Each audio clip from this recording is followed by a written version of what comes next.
We're talking to Major RRaymer and Mr. Mike Servais, and the topic is the crisis at the Salvation Army. And of course, Major RRaymer, before we had our second commercial break, we promised that we would give you an opportunity to talk about some aspects of the Salvation Army. And we recognize that you're relatively new here, but we also know that, as you indicated earlier, that you've had many, many posts in the Salvation Army. What do you find that's somewhat different in your new assignments than, or might be comparable in your new assignments with what you've been accustomed to up until now? Well, let me first say that it took me, I guess, maybe 2 full days. I mean, hitting it hard to go around and actually see what the Army is doing in the Nashville area, to meet the employees, to meet the volunteers, to actually see what's going on inside of each of the facilities. And I think the thing that sticks out in my mind the most was going into one of the two daycare programs that are housed at the Salvation Army, and having the 3-year-olds, and I mean, talk about being bombarded.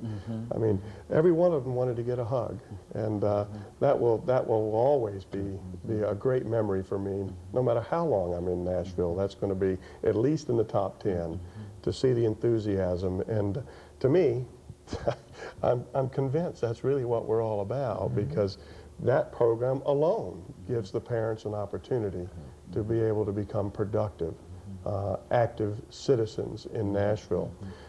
As programs go, all that to say that in all the towns that I've been in, and I've been involved, at least indirectly, in large areas, being in Dallas and even in Baltimore, I can honestly say to you that this is probably one of the most comprehensive programs here in the southern part of the United States that the Salvation Army is involved in, because it literally has a program from the cradle to the grave for everybody and everybody in between.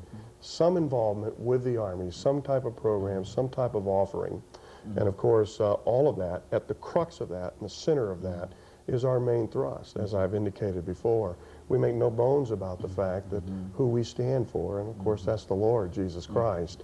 And in everything we do, He has the preeminence, and He is the one that is shown through all of that, even through the simplest cold cup of water.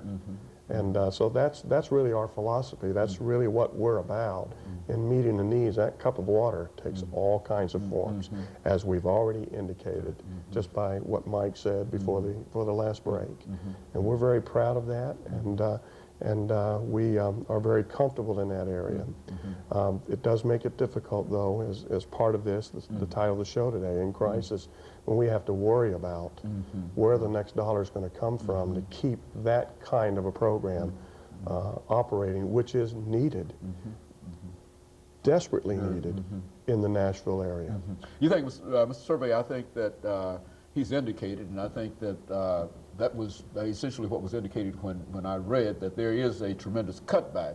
You're cutting back in etc. But now, is there anything that you can say to perhaps the Nashville community over the last 6 minutes that we have here that could perhaps make people much more aware of the needs that you have? Because it seems that you're doing tremendous work. You're touching many, many lives, but certainly you can't continue to do that when you're cutting back staff and et cetera, and et cetera. What can you say that you've been saying over the last many years that you've been involved with this organization? What can you say to people to make them be more conscious of your needs? First of all, please, we would like to increase the consciousness, the awareness level of the Army and its need and our positioning in the community in terms of helping those with the least. But understanding that the Army's crisis, economic crisis right now, is a reflection, it's a mirror effect of what's going on with the economy. It's just that the folks who are being laid off, many of those fall completely off the ladder and hit ground zero, if you will. And I don't mean that irreverently at all, because every family is a reverent piece of work by God.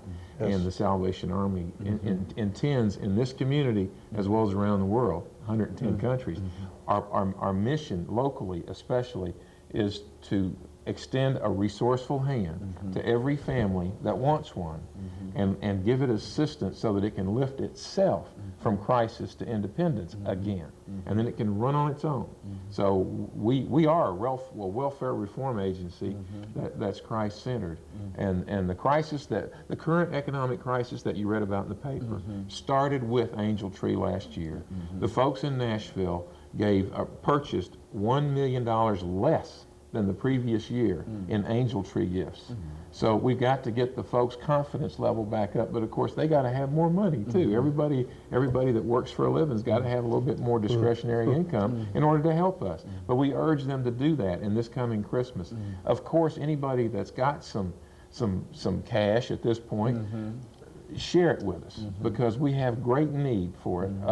And our Christian stewardship principles and our tradition and reputation will not allow us to go into the next fiscal year with a deficit. It's not permissible. So we will have to resolve this in a number of different ways. The way we want desperately is for the community to help us balance that budget as soon as possible.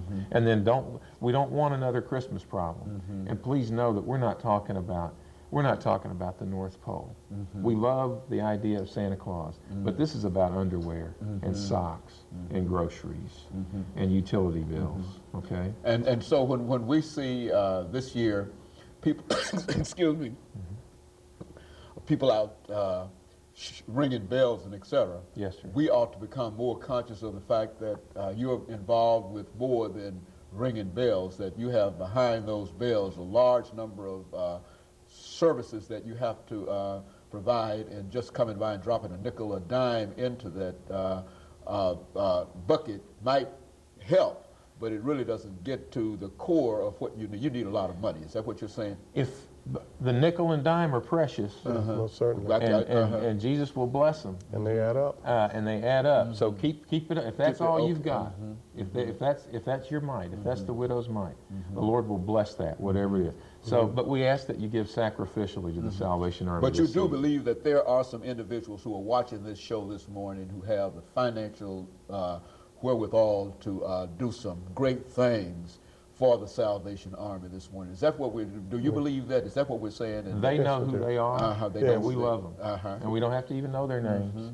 But we believe that if we commit our way to the Lord and trust in Him, He will make our righteousness shine like the dawn, and our cause like the noonday sun. That's right. We believe in that as the psalmist wrote it, and we're going to follow through on that belief. And faith in this community is very unusual. Nashville is a very generous community. That's what we've heard in reference to not all of the social welfare kinds of shows that we've had. People often say that the people in Nashville are very, very generous in terms of their giving and et cetera. And that's why I was somewhat surprised that you've fallen on the kind of problems that you're having here in this great city of Nashville, Tennessee. Our city, as well as all others, got overcome with. I mean, there's a series of crises that hit this country, and one of those was economic, and we're going to pull out of that. And one of the ways we're going to pull out of it is with the confidence to give sacrificially, so that those at the very bottom of the ladder don't get too hungry and too tired and too depressed. And so, Major, what you're saying is that you can't provide everything, but there's a basic kind of need that you feel as the area commander that you have to fulfill, and the best way to fulfill that is to have more resources, whether volunteer or whatever. Absolutely. Very good. Okay, over the last minute and a half that we have here, Mr. Servais and Major RRaymer, let's give the two of you an opportunity to make some final statements, starting with you, Mr. Servais. We love our work because it's a ministry, and because it's extremely personal. Sometimes it's more difficult to talk about that than other times. But just know that we are founded in the need of others and not our needs. And we need as much help as the community can offer at this time. Very good. And of course, Major RRaymer, let's give you an opportunity to make the final statement and speak to the people of Nashville, people that you will know quite well over the next many, many months. Well, I echo what Mike just said. We're in love with our work, and I think that's because of the love that Christ has given us. I just want to say thank you to Nashville for its past support of the Salvation Army, and for what they're doing right now, even during this show for the Salvation Army, and what they're going to do in the future for us. We thank God for every single person who helps the Army, because we believe it does further our mission and it does further the kingdom of heaven. Very good. And of course, let me thank the two of you for coming by and giving us that excellent information, Mr. Major RRaymer and Mr. Survey, dealing with the Salvation Army. And let me encourage our audience to tune in again next week for another informative edition of Comments. Thank you and good morning.